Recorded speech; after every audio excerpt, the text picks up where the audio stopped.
Jen Alvi is a multimedia artist trained in traditional fine art techniques, is a master artist and certified professional photographer.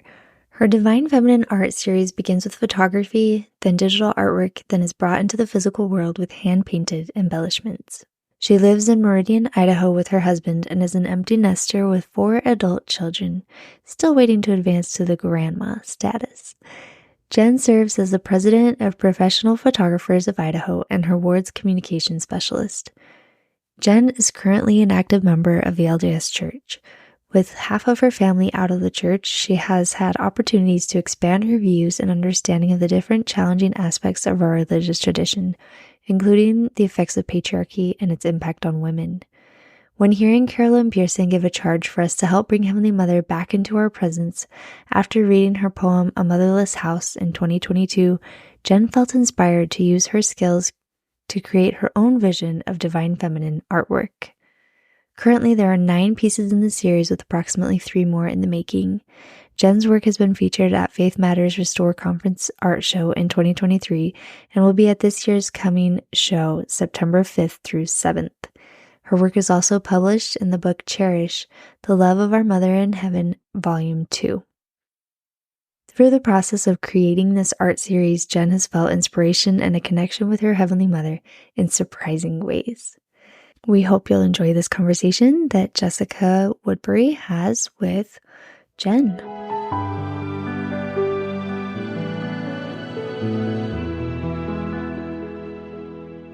Welcome back to the In Her Image podcast.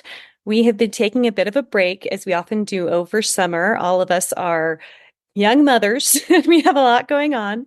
So over summer break, it's nice for us to kind of take a back seat for a bit and be able to focus on our families and everything. But I am really excited to be back today and to be starting this up again and to welcome to the podcast Jen Alvi.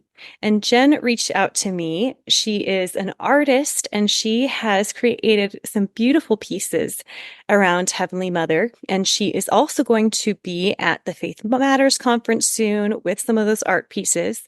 And so she reached out about coming on the podcast and sharing about her journey, her gifts, her art. And so you can get a little preview as well. If any of you are going to the Faith Matters conference, you can hopefully go and see some of these pieces in person. We'll also try to link in our social media and on the show notes to her website so that as you're listening, if you want to see these, I love doing interviews with artists, but I'm also like, I want you to see all this while we're talking about it. So we'll have to put a link up there as well to these different pieces so that as you hear her talk about them, you can go and look and see. And it just is so meaningful to hear the backstories behind these pieces of art. So welcome to the podcast, Jen. Thank you. So happy to have you and so happy to get to kind of meet you a little bit more.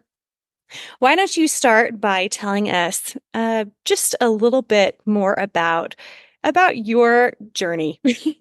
Yeah. Thank you for having me. I'm super excited to be here. It's such an honor. I'm just filled with so much excitement because I know that the topic is so important to so many people. And for me, it all started at the Restore Conference, their very first year in 2022. Carolyn Pearson was one of the keynote speakers, and many of you know her and her work and what an amazing woman she is. And part of that, she spoke about, well, she read her poem, A Motherless House. And if you have not read this poem, please find it, read it, buy the book, buy the poetry. It's beautiful. And she read this poem, which I had not heard prior to her reading it out loud. And it was very moving. And at the end of that, she gave a charge to those in the room. It was electric. Previously to that, I don't know if I had too many experiences directly feeling a call to really be that aware, even though I knew that it is our doctrine, our Heavenly Mother. But I think I was more on the line of that heavenly hush, that incorrect information that she's too sacred, too precious, too whatever to really talk about. And so what she said, and I actually went back to quote it because I don't want to say it incorrectly, but she said, talking about this analogy, if our mother was missing in real life, that we would call the emergency, we call 911, our mother is missing. And so she said, quote, what if we made a call for everyone to come running because we have an emergency? So, with my authority as your sister, I'm going to make that call. I'm telling each of you to whatever it is you feel personally capable or called to do something to find our mother in our consciousness and bring her back into our religious community. I give you that hope, that assignment, that calling as your sister. And the whole weekend, we had this beautiful artwork out there in Restore. They every year have a whole gallery of art. And I had been for the last day or two looking at the art there, and there was some Heavenly Mother art. There was beautiful divine feminine imagery. I was enjoying it. I didn't think too much about it, but because I'm an artist and a photographer, and I work with visual art, I remember having a thought of like, if I were to make some divine feminine art, I might do it more like this, kind of like my own little idea around how I feel that I would want to depict her. And so when that charge came from Carolyn, I was very moved within myself that like you should make this art. You need to be an added voice to the collective of helping to bring her back, because the beautiful thing about art is you don't have to speak the same language. So whatever place you're coming from, whatever culture, now you could argue some things that might translate differently depending on your culture, but ultimately, I really felt like this was something I could do. So that's to kick it off. That is where I felt drawn to this. Yeah, I love that. I think about the saying, right? A picture speaks 1,000 words, but also a picture speaks 1,000 languages. And so in one image, if you have that gift to create art like that, you can say so much with just something that someone could glance at and stand in front of for a few seconds. You can say so much. And as you said, it can reach across the boundaries of all those different languages. So thank you so much for sharing that. I love Carolyn Pearson. She's like a prophetess in my mind. And I know people call her like the Saint Carolyn. So I love that that was a wake-up call for you. So as that began, as you heard her words sharing that, and you kind of went and then you started to feel this desire to use your skills in that way. Had you felt before, you said that you kind of had learned this heavenly hush idea. So had you really spent that much time thinking about Heavenly Mother before? And then how did that change? Like after this experience, did you start to think about her more? Had you felt her before? Did you start to feel her after? What did that look like for you?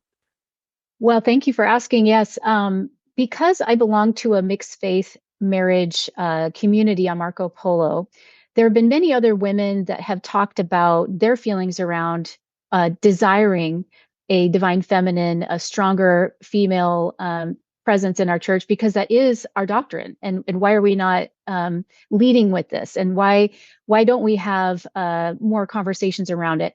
And and so I was for some time listening to these women having this deep need and desire for themselves, and having that just knock around in my own heart and mind. So I think I was prepped when I heard Carolyn Pearson speak this charge, that that was like the final push, that like, you know what, I need to use my skill set, even if it's not entirely directed because of my own innate desire, but these women that I love and know that they had the desire, this was something I could do to help the cause, to be a voice for people. And then I will tell you, as I have been on this journey, the beautiful fruits of it is I myself have now felt of her influence, the impressions I've had along the way. Uh, Wonderful experiences, which I'll be sharing with you during the course of this. And I will say, as I was pondering, how would I depict her? Because so much of religious art really is through the eye of the creator, right? I mean, we all have our own experience with the divine, and the more we can put out into the ethos, the more we can connect to somebody who might feel the same way. But as human creatures, I think it's tricky sometimes to imagine something if we can't see something visually as well. And so as I went through this process through prayer, meditation, pondering as to what I would do, a couple key things kept coming to my mind. And again, this is just through my own experience. Somebody else might have a different experience. But for me, looking at the art that I saw, much of what was depicted was a elderly woman, which I know when we have gray hair, that usually is a symbol of wisdom and of a long life. And so I certainly feel like that's appropriate. Speaking of a mother god who knows how long this, how long she would be in existence. And so that makes sense for that depiction. But I kept feeling a desire to create imagery that showed a divine feminine mother god in a, if we believe in the concept of that when we are perfected in the next life, that we will be in our prime, that we will be perfected, every bit of us in our perfected bodies. And so I felt like I really want to see a strong, vibrant, younger depiction of Heavenly Mother. And so that was something that came to my mind. The other was I really wanted to expand and help reduce this heavenly hush, but I also wanted to make sure if part of my audience is the LDS community, to make it comfortable enough that it's not jarring. So I really wanted to keep her in a white robe, which oftentimes, and dress, like we see in a lot of other LDS art of the divine and in our temples. And so I didn't want to go too far there. But what I did feel impressed was to exemplify her glory, that rather than her looking like she could be any temple worker, any other woman, that I wanted to showcase that she is a very glorified and empowered female deity. And so the only way I could think of doing that was having a crown, and possibly, I found a beautiful gown that has embellishment at the top, at the neckline and down the sleeve, that to me was like, I think about femininity and how we love jewelry and adornment in general terms. And so that's where, as I was searching for how I would get the model and get her to looking the way I wanted, those are some key things, especially because secularly, when we think about divine gods, if you will, you think of like Greek goddesses, and or a lot of depictions could be women that look like warriors and they have armor, and these are these empowered women. But rarely do we see a mother figure, a nurturing and empowered together, Yeah. in that imagery. And that's what I felt called to do. That's beautiful. I love so much about this beginning of the story that you shared, even starting with, you kind of brought this up at the beginning of that, but you talked about how it began as a gift from you. It didn't necessarily come from this hunger in your own self at first, but how it came kind of just like maybe a nudge from the spirit and from, but hearing really the experiences of people that you loved, people you were close to, and their yearnings for her, and wanting to almost give a gift and feeling called through Carolyn Pearson's words to give a gift to the community in that way. And I love how it seems like it morphed, started as a gift, and then became a personal experience for you. And I think that's just so beautiful. I look forward, as we kind of dive more into hearing more about that, and the details of the ways in which you've felt her more in your life as you've done this project.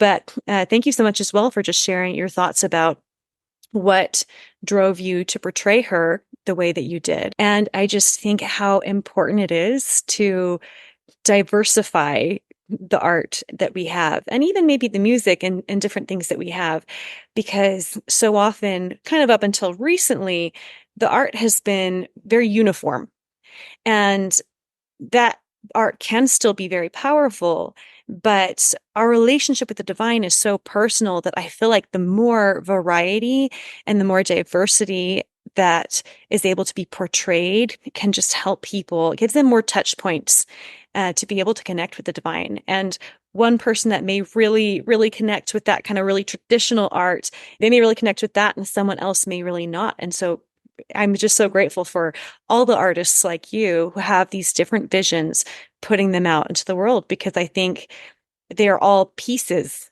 of the divine, and we need all of them to help us to better understand all the attributes of the divine. Thank you. So tell us a little bit more about the process of beginning. You kind of started on your thought process as you were praying and trying to figure out how you might want to approach the image of a heavenly mother, of a feminine divine. Can you tell us a little bit more about that process and about your ideas, to for your first pieces? Thank you. Yes. So part of it was trying to find the ideal model to represent such a big character, right? Such a big role. I have a really great friend, Allison Oakey from Twin Falls. So she's about a 2 hour drive from me, and she kindly was willing to drive in for the day for a photo shoot.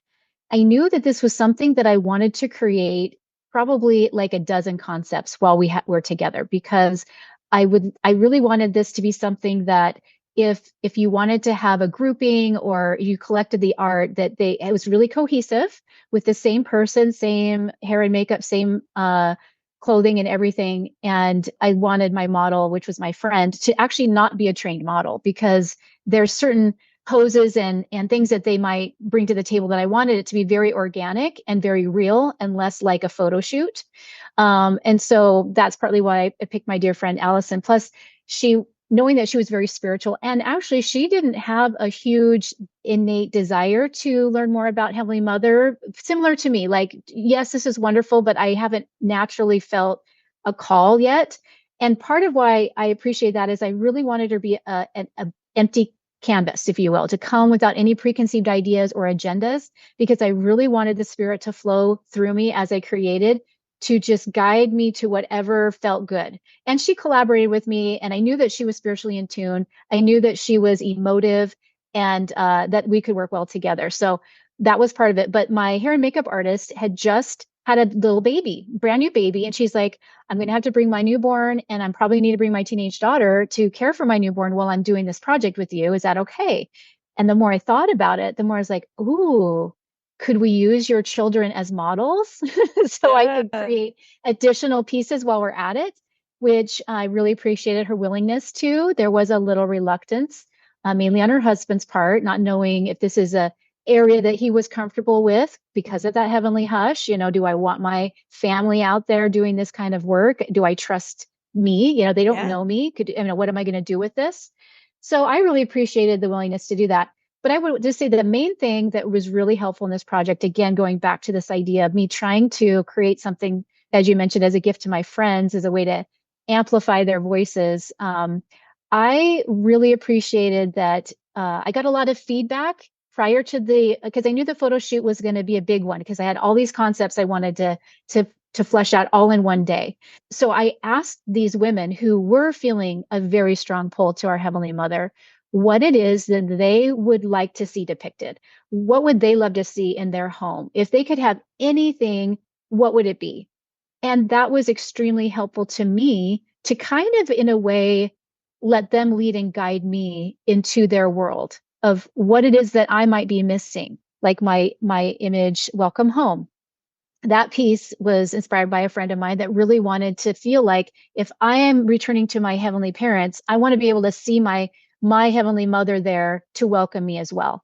Um, and then there were several recommendations for, even though I can't see her, I want to feel like she is there in the hardest times of my life, which is what inspired the image, aware of every tear, where there is a young woman kneeling in what looks like prayer, and there's a tear coming down, and she's right there, just like any mother would be, to nurture her. There was just a variety of things like that as I was going along this project, I would create something, and then I would ask for feedback. I would show them where I was going with it. I mean, it was my vision too, but as far as like, is there anything that's distracting? And there was some really key things that I got as feedback that helped me hone this to a place where it could be received in the intent that we were having. So it was great.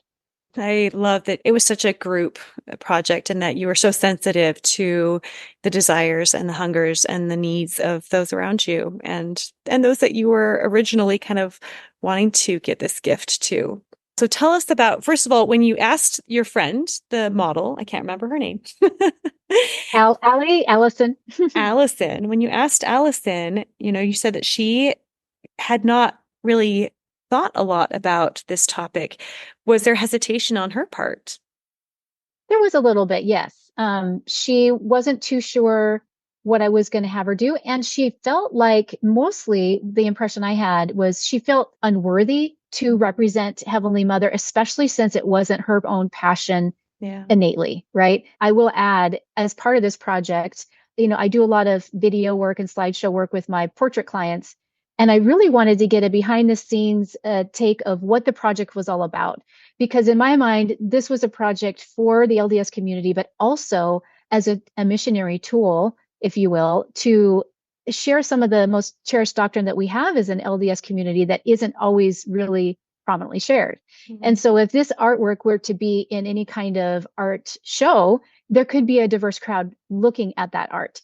And so I created video, making a video for every art piece that actually is viewable by using a free app called Live Portrait. And so anybody can get that free app on their phone. And then by opening the app and pressing play, you will get to view the making of video directly, what appears to be directly on the art. So it will play it while you're, hovering your phone over the art. And every video begins kind of the same because it's the base story about, and I interview the model. And so as you ask about what did Allison feel as I was doing this, she actually answered some of those questions herself in the making of video. And part of that was her saying that, her biggest fear is she doesn't want to usurp. I can't say it. Usurp. That's it. Yeah. Usurp. Dyslexic. Usurp the role of our Heavenly Father. She had already a very strong testimony of God the Father and Jesus Christ and a relationship with them. And, sometimes people can take this notion, especially when you think of feminism sometimes in this really extreme way, that it's easy to feel like if I am including the divine feminine, that somehow I am pushing out the divine masculine. And it doesn't have to be that. It's a partnership. And our world is so used to the masculine, it sometimes feels threatening to think about the feminine. Yeah. And so, she was able to say that. And I thought it was important that her voice was on every one of my videos because she was willing to be my model. And I wanted her to have her voice in the project. And I felt like it might also be helpful for those people who are sensitive to the same thing. We're not saying only worship God the Mother. That's not what we're saying here. But at the same time, why is she missing? And she is a part of our doctrine. And anyway, so the interview, the video, she was able to speak to that. And that was really helpful, I think, to be able to see her feelings on the matter and recognize. I think one of the key points I really appreciate what she said was maybe she hasn't had the experience where praying to God the Father is challenging. She knows that there are people, because of whatever experiences they have had, childhood trauma with fathers, being abused by men, any types of realm in which maybe praying to God as a male deity might be a stumbling block to connect to the divine, that having this other nurturing female to connect with, however you see fit. And a lot of times people feel that in nature, right? Those creative spaces where we feel close to God, that by having a female imagery to look at or to connect with can be a huge tool for people as they reach out to the divine.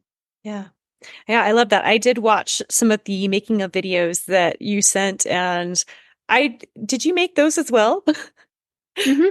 You were the woman of many gifts and talents because they're really, really beautiful and powerful. And I do feel like it was, I haven't used that app, so I don't know exactly how that works, but how wonderful. I kind of wish that you could have videos about all the art you watch of listening to the artist and the models and what that experience was like. And it was another beautiful way in which I could tell you were bearing testimony of something that was important, and of your work and why you were doing it and just bearing testimony of all that. So maybe we'll have to as well put a link up to some of those making videos so that regardless of where people are, they can watch them and hear that testimony that way as well. They're beautiful.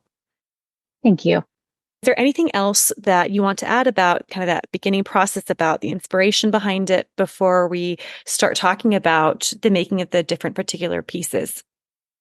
Just a little bit. I've said mostly what I wanted to share, but I did want to just add a few key people who have been so inspirational to me as I've dove into this project, and that would certainly be MacArthur Krishna, as you have interviewed her before here, and she's been on many, many podcasts and public speaking and books and all of that. And most recently, her I think she referred to it as the Matrix, but she put together a chart which she connected the dots how things would really look like if we incorporated the doctrine of our Heavenly Mother into our religious practice as LDS people. And I really loved how she did that, dispelling myths, talking about how women can be, who we can become, and by having these reminders in our literature, in our manuals, in our talks in church, in lessons, how important it is for our young women to be able to see who they can become as a role model, to dispel that heavenly hush. And I loved how she also talked about a mother's tongue. We talk about a native tongue or a mother tongue, and just how she's connected that to the divine feminine as well. And then also, I really love too, Patrick Mason is definitely a bridge builder in many ways. And he shared, and I don't recall which podcast I heard him talk about, when he was teaching a college class, and he talked about Heavenly Mother, and just how people, even not of our faith, were like, why don't you lead with this? This is really cool, really important stuff.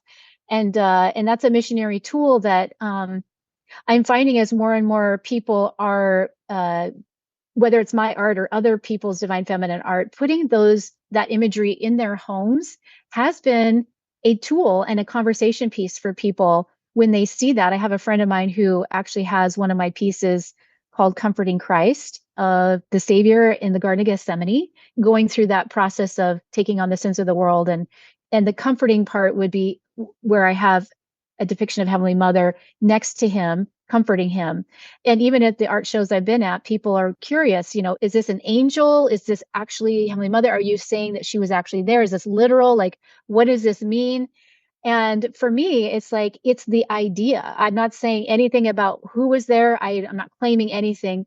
But as a mother myself, whether it's literally, physically, or emotionally, spiritually, any of my children who are suffering, that is my innate nurturing nature, is to want to comfort.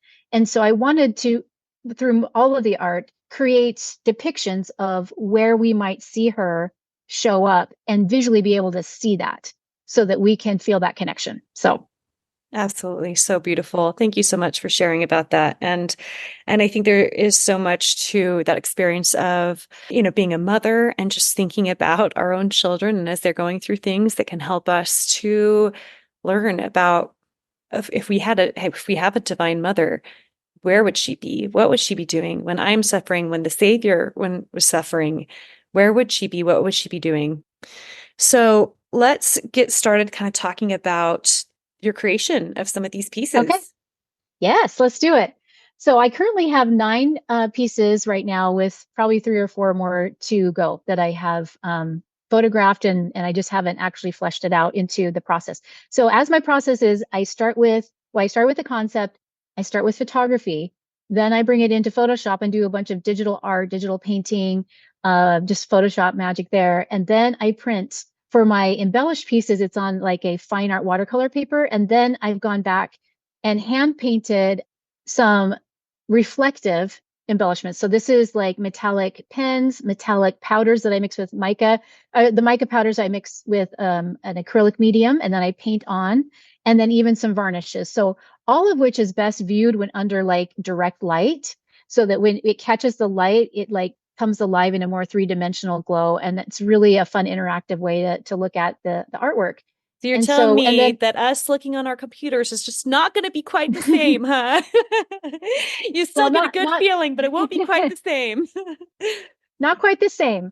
However, because I know that not everyone can, invest in the hand embellished artwork, I do have that available, and at a fairly reasonable price point, because these are reproductions that they're original embellishments, but the prints are reproductions. And so it's not the same as investing in one of a kind art. And it was a conscious choice, because when I first went into this project, I had some of my artist friends that are not LDS that saw my work and said, you could really price this to make a lot of money by having limited editions. And they were coaching me to do it that way. They really felt that it would merit that. And this was another process of prayer that I thought, my goal here isn't so much that while I do have goals as a business person and I do want to make a living, my goal is to get this imagery out there. And I really want to have it be accessible to as many people as possible. And so I do have available very affordable fine art prints that are not embellished. They're still beautiful. They're not going to have the reflective, light on there, but it's something that you could, certainly put in your home and frame if you want to. So having said that, my first piece, I was fleshing out through the digital process, and then the fine art painting was the one called Mother of All, and this was an image where I have Heavenly Mother, what appears to be the earth is directly behind her, and I really wanted above her head, and her hands are touching the edge of the earth, and I really wanted this piece to be where the earth was acting as if that's her halo, that this is her glory, that her hands were involved in this process, and that she's not an afterthought. It's not a secondary, I was along for the ride, but so much of what we relate to our earth is Mother Earth. And I think most people will say that we genderize our nature and the world and life through the feminine. And so this piece was a really important piece for me, and I was excited to do that as my first piece.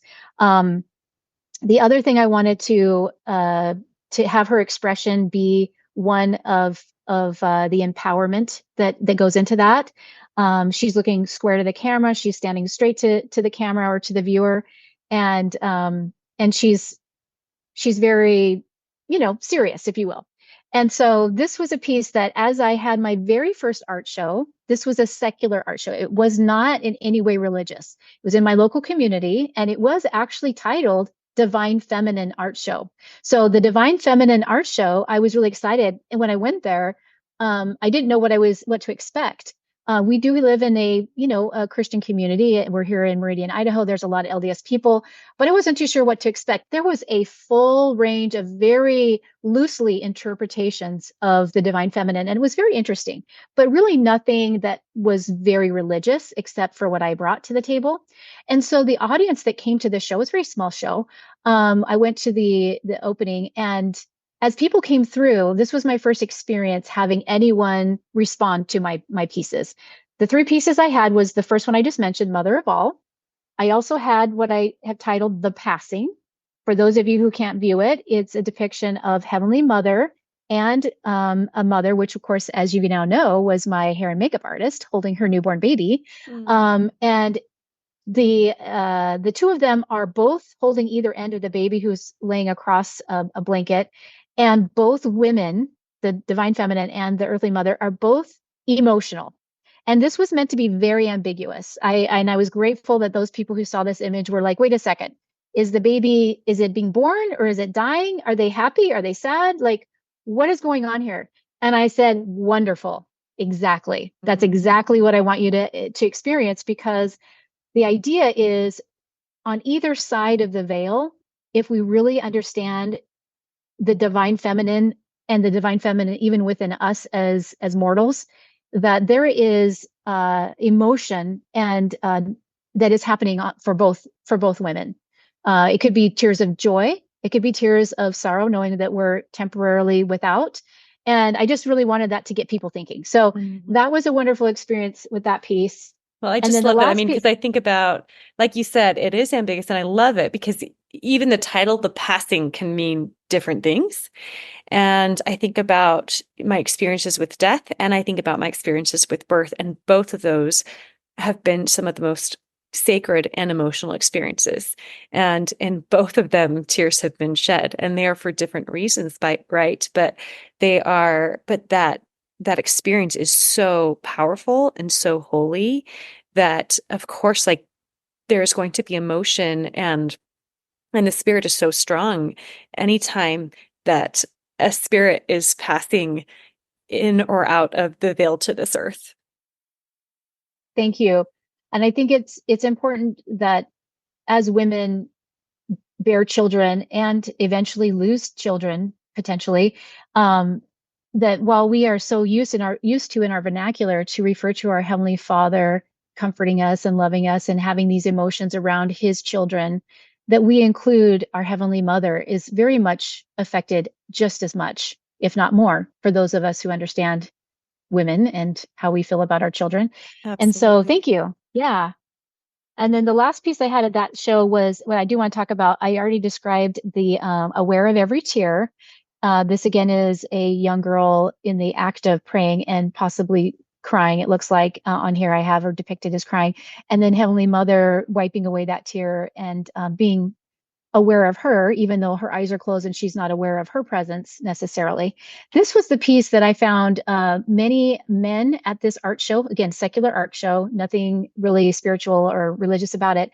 As I talked to the men, this was the piece that they were seemed to be drawn to, because again, going back to much of, aside from say Mary, the mother of Jesus, for Catholics, there's not a lot of imagery around women deity, right? Or any kind of divine feminine outside of that. And so this gentleman I spoke with was just saying how he always thinks of God as a angry, strong male God. And so for him to see a divine feminine being nurturing, like that mother, much of the world does not think about a divine mother, a heavenly mother. And so I could tell it meant a lot to him as he was looking at this, that he had a whole new set of feelings thinking about God loving him as a feminine figure. It was like a new concept. And so I thought that was very rewarding for me to see the effect that had on this man. And then lastly, going back to Mother of All at this show, again, women that were looking at that piece were probably more drawn to that piece because they felt the empowerment that they saw in that imagery. And again, we live in a world, a patriarchal society, and women typically are not in the power position. And even people that weren't actually Christians would look at this and say, it kind of reminds me of a new age sort of astrologicals, because you've got the universe, you've got the world. And so that was an easier way for them to, like, maybe they're not religious in the traditional Christian sense, but they could see this piece and feel connection to it Yeah. in a different sort of lens. Yeah. So yeah. Totally. It is really beautiful. That piece is so, so powerful. I'm very impressed with your model because, and you, but I'm Yeah. very impressed with you, but also your model because I'm like, I am horrible at taking picture of like people taking pictures of me. And so, and you say that she was not a model. And so I'm like, if somebody were to tell me to look at the camera just like powerfully and like I don't think I could do it. I don't think it would have come out like this. But she did a wonderful job. You obviously did a wonderful job. And I love the way in which that Earth really is in that halo form behind her. And it makes me think about that scripture, right? Of that we are the work and the glory of God.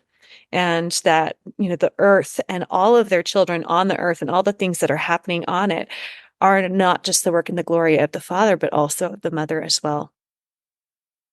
Absolutely. Yes. The next show that I was at was actually the first Faith Matters Restore conference that had my art at, which was the next year. That was my internal little goal as I was walking around that first year, and I had this inspiration. I'm like, I want to get my art in here next year, which seemed like such a far-fetched. This would never happen in my wildest dreams, because at this point I really hadn't had a lot of artwork in any show. I primarily did portrait work with my photography. And so it was kind of a big mental reach for me to think I could do that. And so I was feeling very, very blessed that they agreed to allow me to have 3 of my art pieces embellished and then smaller prints at the last year's Restore conference. And the 3 pieces I had there, I'd like to talk a little bit about. I've already talked about Comforting Christ a little bit. So that was one that was really popular piece. But the other piece that was probably my best selling piece was called She Is. And this is an image, full body image of Heavenly Mother walking through a grove of trees. And, trees are very symbolic to the divine feminine. And this was a piece that I did a little research again, because this was a fairly new concept to me. I didn't know a lot about how she is depicted in scripture. And so I leaned into talking to Maxine Hanks. She is a wonderful theologian and historian. If you don't know her, look her up. And I wanted to be accurate as to the terminology and the names which she is known by, which is why I titled it She Is. And so I had the vision before this was even photographed that the names would be emblazoned on the trees and glowing like gold. And again, if this is an embellished piece, this is written in gold metallic pen on the trees. So it does kind of pop off the trees. And the names that she gave me that we settled on was, if I'll just list them really quick: Mother God, Queen of Heaven, Wisdom, Elohim, Sophia, Asherah, Heavenly Mother, and El Shaddai. Some of these are really familiar, for some people not so familiar. So when I was at Restore Conference, this was definitely a conversation piece where a lot of people were asking about this. They might be like, oh yeah, I know about this one. Oh, and I knew Elohim meant, both male and female God, but what is Asherah? Well, what's El Shaddai? And so it was really a great way to help educate people and learn myself this imagery. But this is definitely one of my personal favorites. Again, she was willing to walk towards camera in a very confident sort of, this is who I am. I'm not apologizing for who I am. I'm here. I am ready to be a part of your life, basically. It's very beautiful and very, very powerful and inviting. Thank you. I don't know that I've seen it all embellished. Are you going to bring that again can we see that at the Restore conference this year? Yes, the images that the art pieces that I'm having at Restore is going to be, let's see, I'm going to have going to have Comforting Christ, and The Passing, and Mother of All, and the very last one that I just created is I Am Here. And that one is the only one that I have so far that has more of a feminine pink. She's in pink clouds. So most of these have a lot of earthy tones, blues, browns, greens. But this one is kind of uniquely different. And that one, she is reaching towards you in a very just exaggerated, like the hand is very large compared to her body. So it gives that sense of depth of really reaching towards like a wide angle lens sort of sense. And showing that she is wanting to be a part of your life. And so that one will be there as well. Beautiful. The last one that I had at the first Restore conference that I want to talk to about is the art piece titled Hear Her. And this is kind of a special piece to me because prior to this piece, some of the elements that I created, aside from the photography I took, included a little bit of stock photography. If I didn't have like for Comforting Christ, I didn't have an olive tree in Meridian, Idaho for me to photograph. So like some of that wasn't my work. Well, Hear Her is entirely every piece in there, and it's a lot going on in there. It's really best viewed large. But this is where I wanted to depict this idea of when we are out in God's creation, in nature, where we're hearing all the things alive, like the waterfall, the birds, the crickets, the animals, that sound is a testimony, if you will, that she lives, that she is it's part of creation, that life is part of this world, and therefore our Heavenly Mother is a part of this world. And then also, if you're familiar with symbolism, the moon is also a symbol of Heavenly Mother versus the sun. And so I wanted this to be a night scene. And so in this art piece, I really wanted to make sure that she is depicted as a god. And it was tricky because, how do we bring a god figure to this earth in scale? So I had her extra large. So she's larger than life. She's kind of sort of coming from above in a way. And her hand is cupped to her lips, and there's a little bit of a mist, if you will, a golden mist coming out from her voice. And then it circles around and is mirrored by the little fireflies at the bottom of the scene by the water. And that kind of gives a little circular motion here of just connecting the dots of all of nature. And then there's a man in there who is, his eyes are closed, he's facing the water and the moon, and he's just listening. He's just listening to the sounds of nature and of Mother God. And that happens to be my husband because I needed another male model. But I will say that I've had a few people tell me they would really love to see this piece with a woman sitting there at the water. So if that is something that interests you, let me know. I'd like to kind of take a poll and see if I want to add a second version of this, because as with anything like scriptures, we want to like it unto us. And if we can see ourselves and picture ourselves in there, it's a little harder. But the reason I really wanted to start with this male figure is because of all the people in our present day. It's often men who have a hard time really hearing her and hearing her voice. And so I really wanted to make sure that here I'm depicting a man is listening to her. Yeah, I love that because I think that just you said, I mean, art is so powerful, and I feel like a man looking at this image, it could open up something for someone who had never thought about that before, who may have thought, oh, this is a woman's issue, right? And there are a lot of men that do feel that way, that, oh, this is a woman's issue. But even just looking at this image can kind of just question that as you see a man, a full-grown, adult, mature man who is at that water and listening and hearing her. I think that is really powerful. And I agree. I'm like, I think it is very powerful to also be able to see ourselves in art. And most of the religious art up to now has been focused around men. So I think that there could be a need for the women as well. But I love that you thought first to create this in order to kind of bring down some of those barriers and question that idea that she is only important to her daughters. Thank you.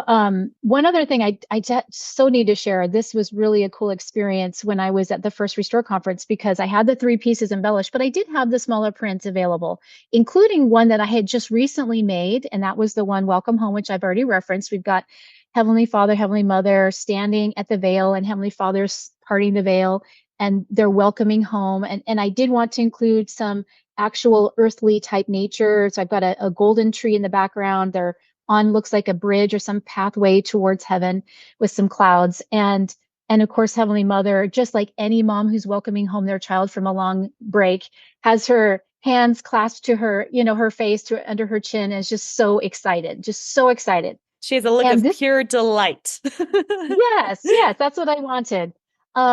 And the interesting thing was I had just created this like maybe a few weeks prior to Restore. So it was just recently put on my website, but I hadn't done announcements about it. I hadn't done publicity on it. And I had a gentleman at Restore who found this in a smaller print. And he was so excited, and he came up to me and he's like, "Oh, I've been looking everywhere for this. I'm so glad you brought this in," whatever. I'm like, what do you mean? He's like, "Yeah, I saw this. I've seen this before." I said, "I'm not sure where you saw it before." I said, "Were you on my website? Because I just barely posted it a few weeks ago." And he's like, no, this was like 6 months ago. It's got to be at least like 6 months ago that I know I saw this exact image, and I've been looking for it, and I've been searching and I couldn't find it, and I'm so happy it's here." And I said, "Well, I don't," and then he got emotional, and he realized I I had been drawn to this. You hadn't even really made it yet, and now here it is. And he was so moved that he's like, "I think I want to buy an embellished piece. I think I want, not just a small print. I want an actual printed and embellished piece." And really odd that in my bag, I had a smaller version of it embellished, because I was testing out the embellishment for it, because I hadn't even put it online available as an art piece that way. And so I said, "Well, I have an example right here in my bag of what it could look like embellished." And so he could look at it and see what that would do with the light and everything. And so he bought it without even having it, officially framed and done up for him. And that really just was very powerful to me, because I was like, wow, I don't know how you saw this prior to me making it, but it was a very moving experience for both him and I. Yeah, So that's amazing. It's like one of those stories that you hear. I don't know. It's like given in dream or given in in Yeah, vision, the image that you made later. exactly. Yeah, I'm not sure how it all works, but it was a wonderful experience. And so many people there at the Restore just fueled my desire to keep with the project. So much appreciation, so much awareness, and so many people saying, yes, we need more of this art out there. Please keep doing what you're doing. And really, there's only one other piece that I haven't talked about, and then I think we've hit them all. There was a really awesome Heavenly Parent show that an art gallery named Written Vision, which now is the Compass Gallery. They've just changed names and hands. But Written Vision had last March in Provo, Utah, a Heavenly Parent show. And I actually drove out from Idaho to go to the show. And I actually created a unique piece for the show that I didn't even intend when I first did the project. They wanted to have depictions of heavenly parents, which, I had Welcome Home and they had seen that and they loved it. And they said they could show it, but ideally they'd like to have new work for this show. And I was like, well, so I went through all the imagery that I had photographed without another concept in mind. And I found one that I was able to alter and create it to this particular project. And so the final piece is imagery of Heavenly Mother clasping her hands on the cheeks of Heavenly Father with so much joy and excitement. And then behind them is the universe with the earth, the moon, the sun, and the whole, galaxies around. And it's titled Our Glorious Purpose. My artist statement with that was this: while the gospel topic essays say the Divine Mother is side by side with the Divine Father, and that, quote, prophets have taught that our heavenly parents work together for the salvation of human family, unquote, we rarely see images that depict this doctrine. I would imagine, however the universe was created, Heavenly Mother's wisdom and feminine energy would be just as important and needed in the eternal plan. And that particular art show, had you been present, it just blew my socks off. The line went completely all the way down the block. There was hundreds of people that came through in a few short hours to see all of the wonderful artist depictions of heavenly parents. So the demand for this kind of imagery is so strong. And I was really proud to be a part of that art show as well, which the pieces stayed up for the rest of the month. But that opening night was just phenomenal. I think I actually met you maybe briefly that opening night. But Oh, I have some friends that I already know that were artists that I spent a lot of time talking to, and then I said hi to a few others. But so we may have met that night, and it was wild. It was yeah. amazing. Like you said, the hunger for that, so beautiful.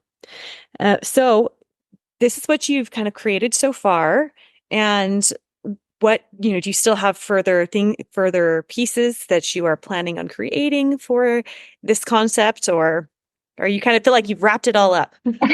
No, I actually have a few others that I could do. It's a balance between all the other work that I do.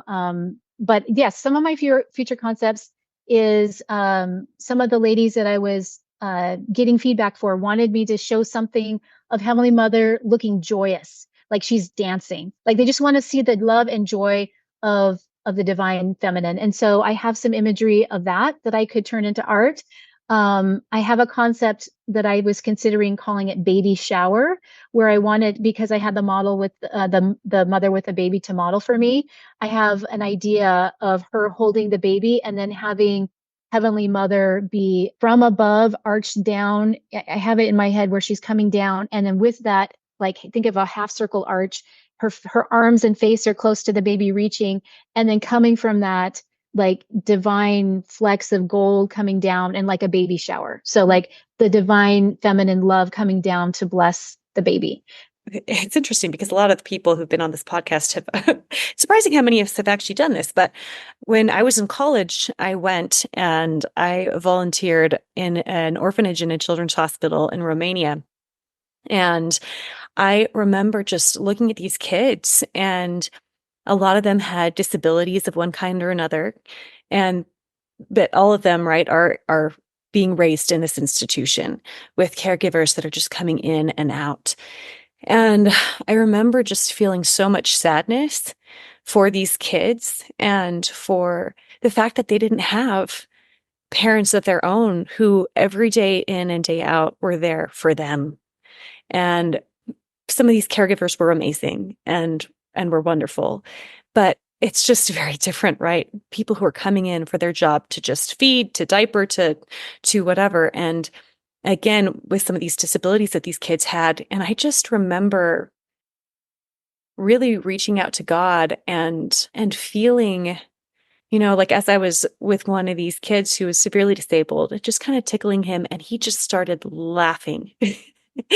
And I just remember feeling and knowing that God was with them, that although they were living a life that was had a lot more pain and a lot more, much less of the stability and the love in it from other people, that I knew that our Savior's love and our Heavenly Parents' love was there in that orphanage for them. And so I love this description of what you're talking about, of that love showering down from our mother to the child, because regardless of whether or not children are blessed with loving parents in this world, I do believe with all my heart that there are things that we cannot see, that love is still showering down upon them from their divine parents.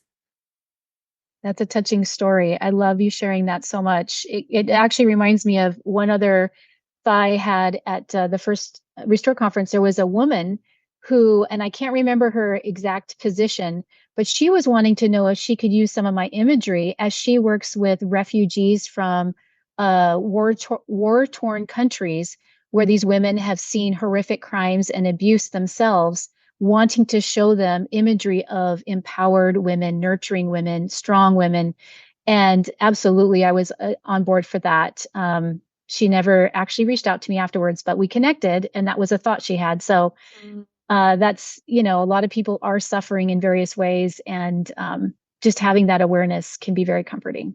So thank you. And really, that's most of my concept. One other thought I had was, because I had the teenage girl as a potential model for me, I photographed her looking like a typical teenager, kind of disgruntled and,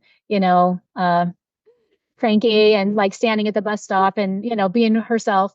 And then I have this picture of Heavenly Mother taking her crown and putting it on the cranky teenager. And this idea that we are all innate in our potential to become as she is, or as God they are.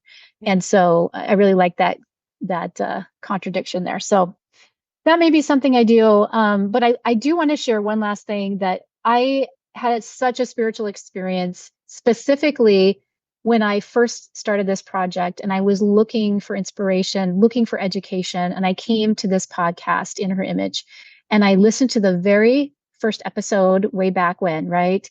And I believe it was Sarah that shared her little poem, just a one-line little poem. And I'm going to get emotional just thinking about it. I'll say the phrase. The poem says, "I am a goddess, my mother is the queen, and I am determined that through me, she will be seen." And the moment I heard that, I had a strong vision of a piece that I could potentially make.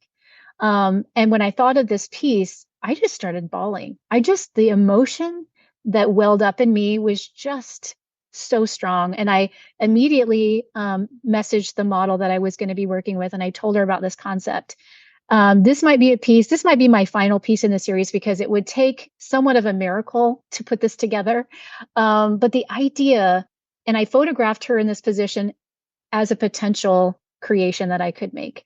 And that would be where I would have her as Mother God kind of standing in the middle, back and behind, with her arms somewhat outstretched, and having gathered all around her some key players, could be nameless people, nameless women people, but also ideally some well-known people such as Carolyn Pearson or Maxine Hanks or many of you out there, that could be a part of this piece, and title it something akin to "Through us" or "Through me, she will be seen."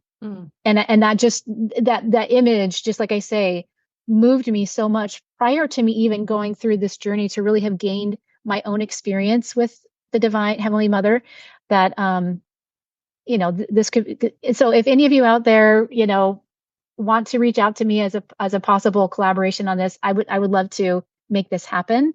But as of now, it's an idea. And I'm hoping I can do that. Well, Restore Conference, a lot of individuals end up coming out for that. Very true. Maybe you'll have to start gathering. Yes, Make that I'm miracle excited. happen. That's beautiful. That's really very powerful. Thank you so much for sharing that. And so I know at the beginning you kind of talked about how it didn't start off as your own journey, but as you created this art, as you went on this journey of creating this gift, that you were able to feel her more in your life or in your efforts with this art. Would you be willing to share a little bit more about that? Yeah, I feel like this drive to want to help her be more seen has come alive. I have felt myself being a mouthpiece and speaking up, whether it's in my own, ward community or being out in public as I share my art, to feeling this drive and this confidence to lead with it.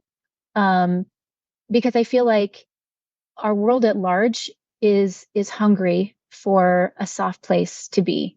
We have so much division, so much pain and suffering, that by us really going into this belief, this doctrine, I think the world is hungry for it. And I myself have felt more and more humbled and connective to this idea, the importance of it, than I ever felt at the beginning. I also feel like, when I read the gospel topic essays, Dallin H. Oaks says our theology begins with our heavenly parents. Our highest aspiration is to be like them.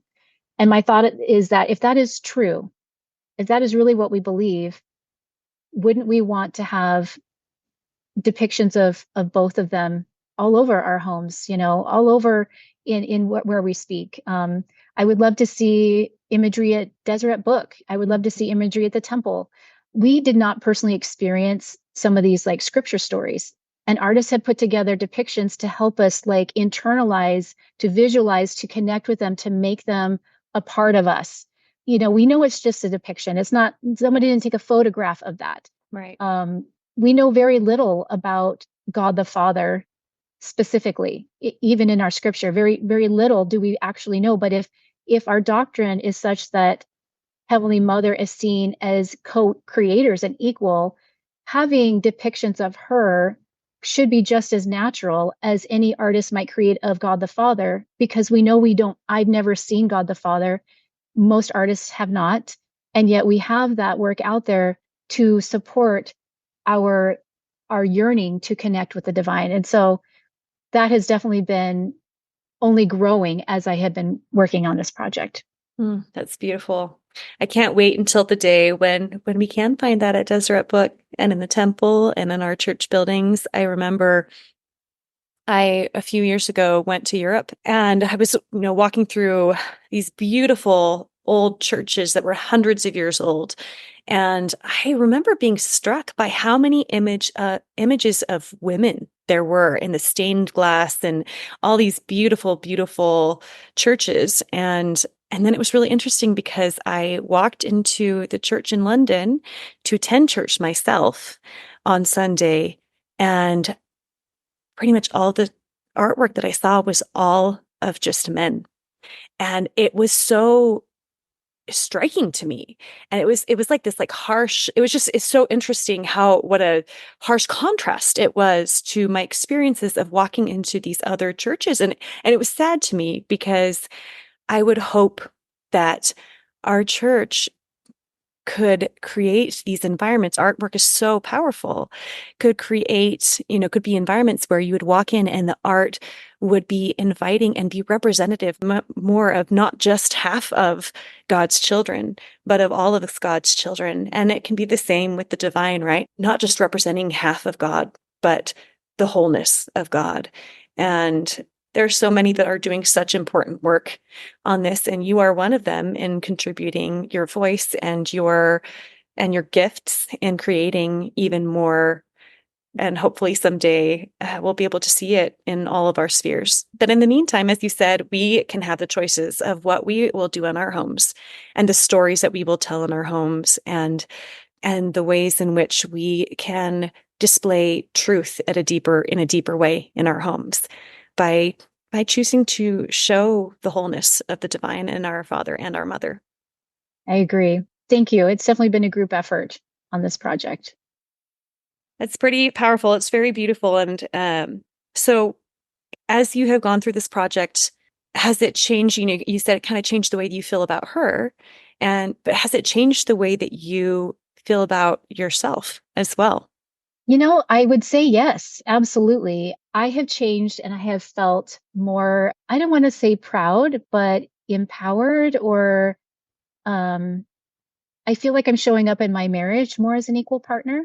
I'm showing up in the workplace as a person of value, of worth, to be able to communicate confidently, and also to really value what God-given feminine traits that I have as being important and needed, and something that I know men should also be allowed to lean into those feminine traits. And I think many crave that as well. And to just be a safe place to try to encourage, this type of feminine traits to be a broader part in our universe, in our world, to have leaders include women's voices. So I think the grander idea around it is acknowledging that we have a Heavenly Mother who is there and present, and really leaning into that doctrine and feeling the power of it has,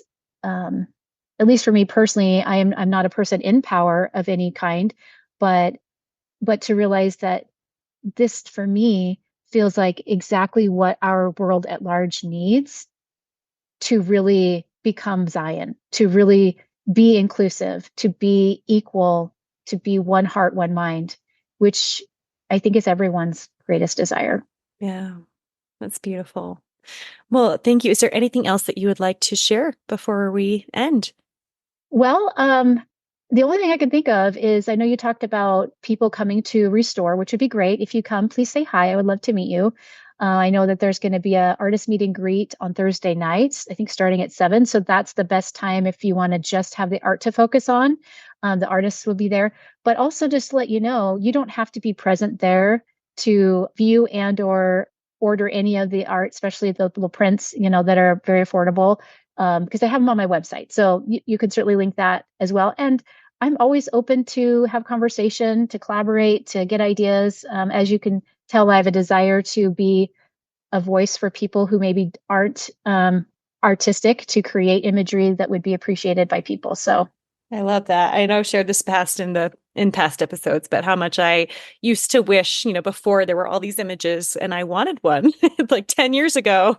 Just be like, man, I wish that I could create what I could see. And so I love, again, watching all these wonderful artists, and you included, putting out there these different beautiful images that can be so symbolic of, what the rest of us who don't have those skills are craving for, and just remind us of the divine and our relationship to them. So thank you so much for that. How can people get a hold of you if they do want to reach out to collaborate, or just to talk, or to express appreciation for your work?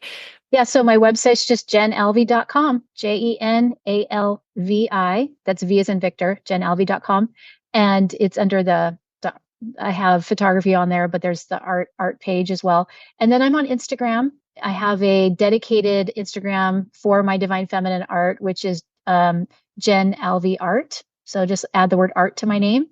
That would be great. And you could certainly find my email address on my website, or reach out to me in all those ways. So Perfect. Wonderful. Well, thank you so much, Jen. It has been such a pleasure to get to know you more, to hear more of the stories behind your work and behind your own journey.